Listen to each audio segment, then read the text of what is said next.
And with World Cup qualifying reaching its crucial stages, we welcome in Frank Leboeuf, a World Cup winner, and Julien Laurens as well, as we get their views on who's going to win the next World Cup. Well, these are the odds for the 2022 World Cup next winter.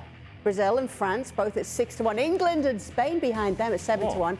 The defending Euro 2020 champions, Italy, at 10-1.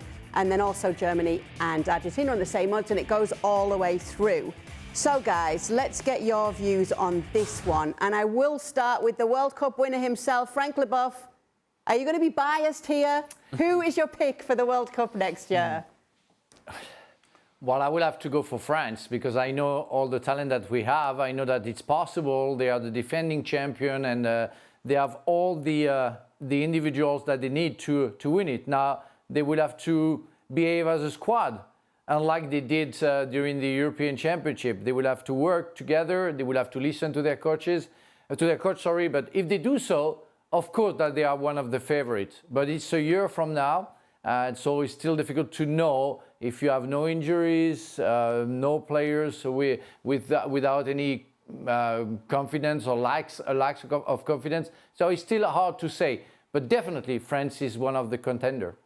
Let's say everyone does stay fit, Jules. Would you be echoing those sentiments of your countryman? Yeah, completely, Kay. I just think the France that we saw winning the Nations League, for example, is the one that learned the lesson from what happened at the Euros, in the fact that that squad was not living well together. There was a few issues within the squad, with the manager, with Deschamps, the way they played as well. And that was a car crash in many respects. They learned from it. They did much better at the Nations League. And I think the best thing that could happen to them going into this World Cup is what happened at the Euros, because now they're not going to make that mistake twice. And I think they will be a force again when the Qatar World Cup arrives and when they travel there, more like we saw of them in the Nations League. Ale, is it time for a South American side? Yes, it is. They're overdue. And could it be the nice, beautiful, gorgeous story, romantic story of Lionel Messi winning with Argentina? It could be, but it's not going to be. I'm going to go with Brazil.